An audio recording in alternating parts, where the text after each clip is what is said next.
హల్లెలూయా. మన ప్రభువైన యేసుక్రీస్తు నామములో మీకు శుభములు. గుడ్ మార్నింగ్, శుభోదయం. ఒకవేళ మీరు మధ్యాహ్నం ఉన్నారు, మధ్యాహ్నం వింటున్నారు, సాయంత్రం వింటున్నారు, మీరు వేరే దేశాల నుంచి వింటున్నారు, ప్రతిరోజు మాత్రం ఏదో విధంగా ఏదో సమయంలో మీ దగ్గరికి దేవుని వాక్యం అందునట్లుగా నేను ప్రయాసపడుతున్నాను. మీలో అనేకులు క్రమం తప్పకుండా వీక్షిస్తున్నాం, మేలు పొందుతున్నామని తెలియజేస్తున్నామని బట్టి నేను దేవుణ్ణి ఎంతగానో స్తుతిస్తున్నాను. నిజంగానండి, వాక్యం మనకు అవసరం, ప్రార్థన మనకు అవసరం, విశ్వాసంలో ఎదుగుటకు దేవుని బిడ్డల సహవాసం అవసరం. చిన్న ప్రార్థన. పరిశుద్ధుడ నీకు వందనములు. మరొకసారి నీ నామములో కూడి వస్తుండగా మా అందరితో మాట్లాడమని క్రీస్తు నామములో అడుగుచున్నాము తండ్రి. ఆమేన్. ఎలా ఉన్నారండి? జీవితం ఎలా ఉంది? దినాలు గడిచిపోతున్నాయి. మే నెల ఎండ్లోకి వచ్చేసాం, చివరికి వచ్చేసాం. ఎంత త్వరితముగా రోజులు గడిచిపోతున్నాయి. రోజులు గడిచిపోతున్నాయంటే మన ఆయుష్ తరిగిపోతుంది, మన జీవిత దినములు తరిగిపోతున్నాయి. మన దినములు లెక్కించడం మనం నేర్చుకోవాలి. మన జీవితంలో ముందుకు సాగుతున్నప్పుడు మనకు ఎదుర్కొనే ప్రతి పోరాటంలో ప్రభు మనకు జయమిస్తాడని విశ్వసించాలి.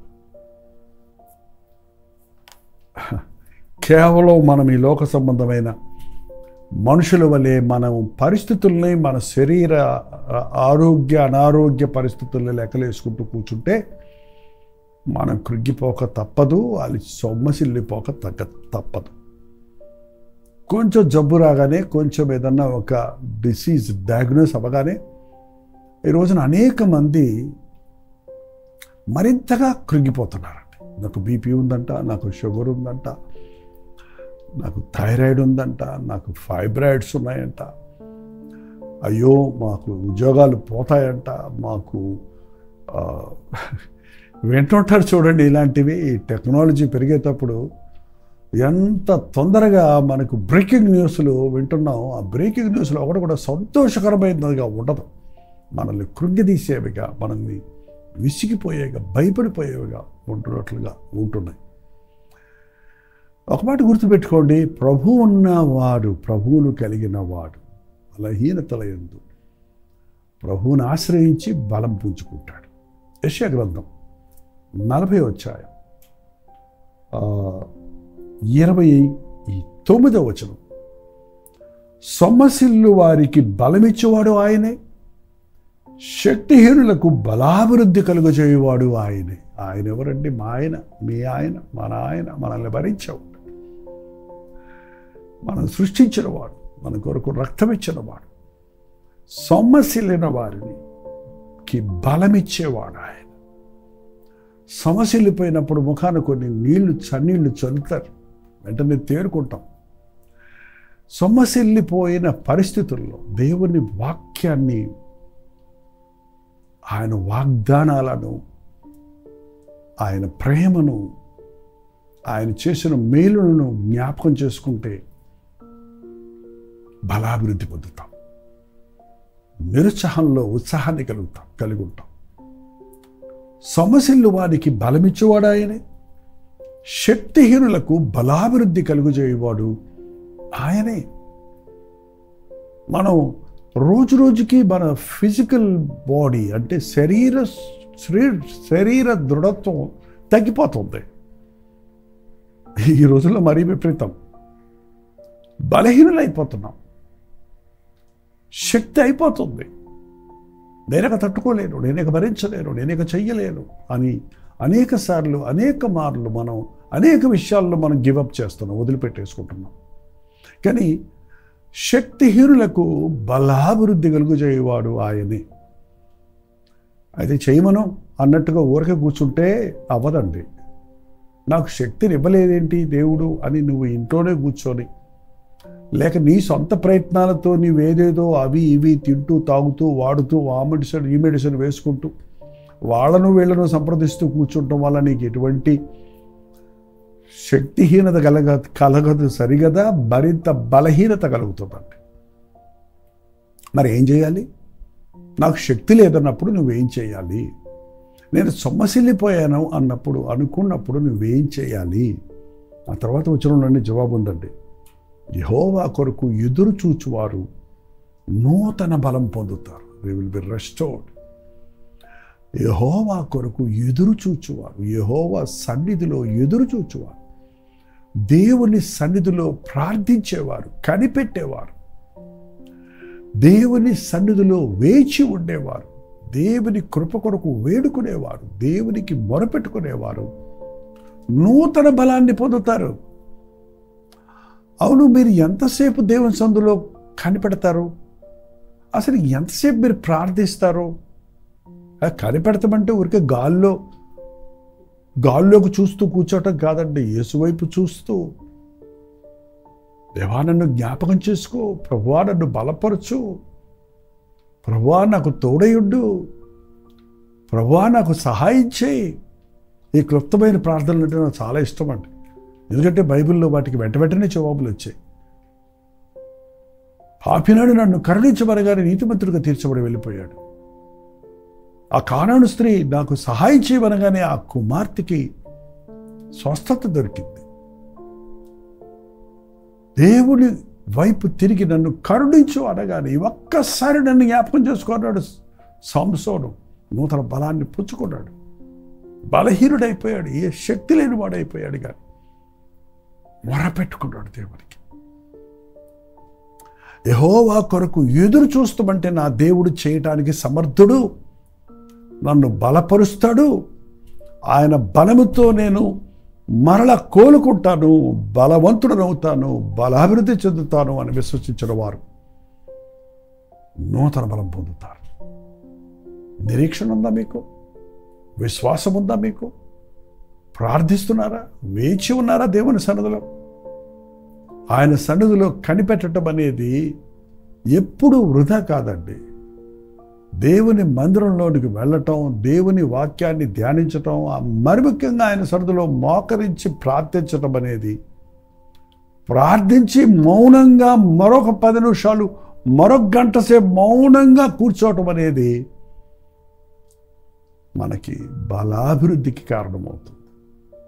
ఆయన ప్రేమను తలస్తూ, ఆయన శక్తిని తలస్తూ, ఆయన కృపను గుర్తిస్తూ, ఆయనకి కన్నిధిలో కనిపెట్టిన వాడు ఎందరేసుని వైపు చూచెదరో పొందెదరో వెలుగు ముఖమున అన్నట్టు ఆయనతో ఉన్నవారు ఆయన వంటి సారూప్యంలోనికి మార్చబడతారు.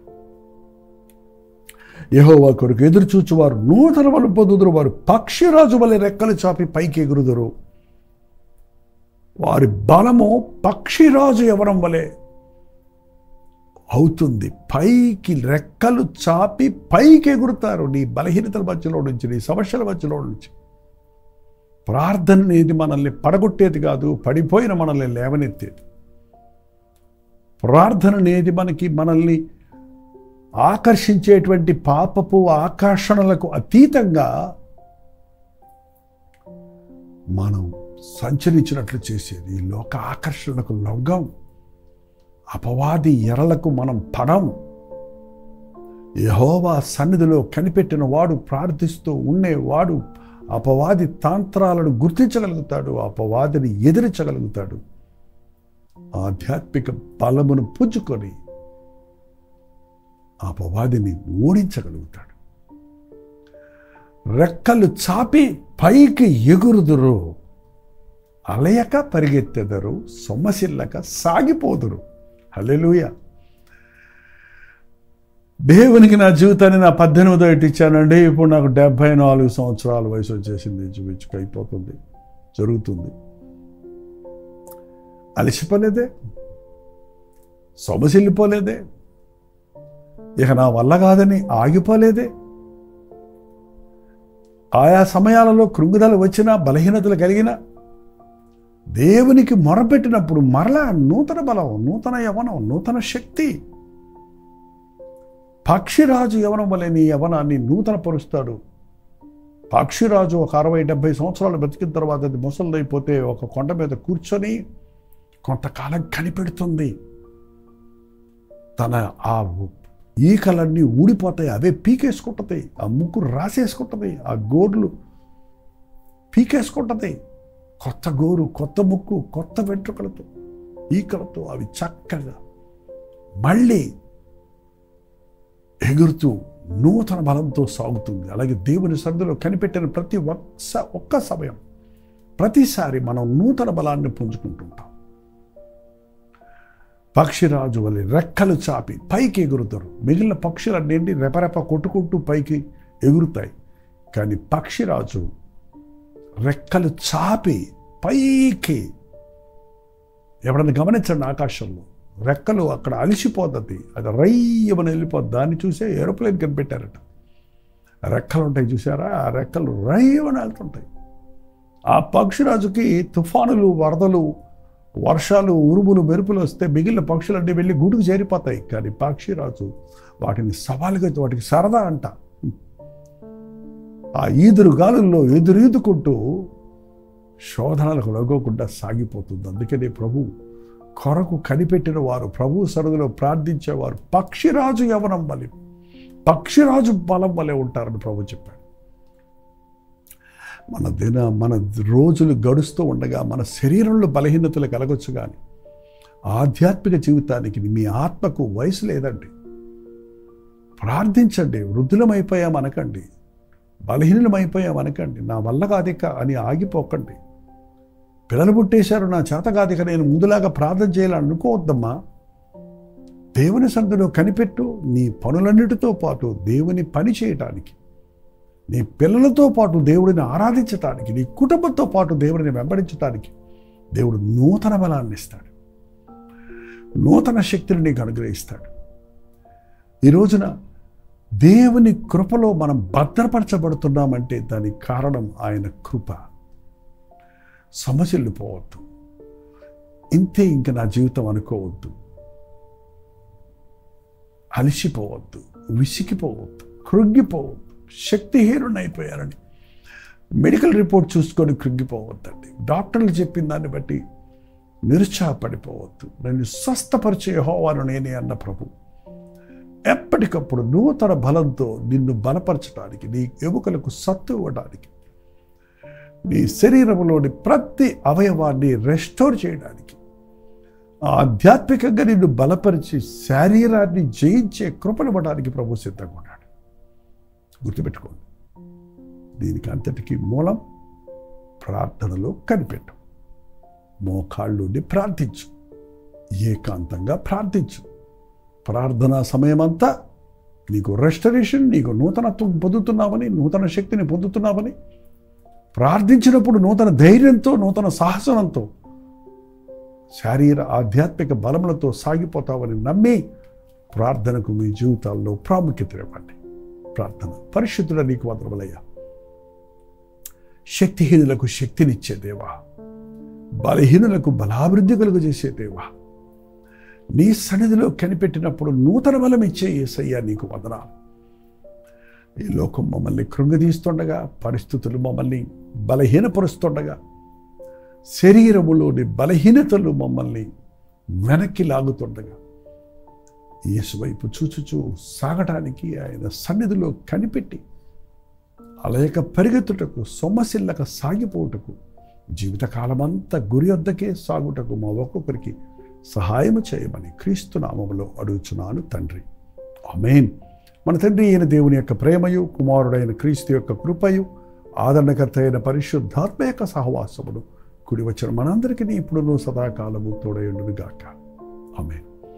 దేవుని స్తోత్రం. మీ ప్రార్థన స్తోత్రాల భారాలు 954004 నెంబర్కి, మీరు ఇతర దేశాల్లో ఉంటే 91001000 నెంబర్కి ఒక టెక్స్ట్ లేక వాయిస్ మెసేజ్ ద్వారా వాట్సాప్ పంపించండి. మీ పక్షంలో మేము ప్రార్థిస్తున్నాం, మీరు ప్రార్థించండి. ప్రార్థనలో నూతన బలాన్ని, శక్తిని పుంజుకుంటారు. ప్రభు చిత్తమైతే మధ్యాహ్నం 3 గంటలకు హెచ్చరిక, అలాగే రాత్రి 9 గంటలకి కలువరి ప్రతిదొడిలో మళ్ళీ కలుసుకుందాం. అంతవరకు దేవుని మహాకృప మీకు తోడేడుగాక.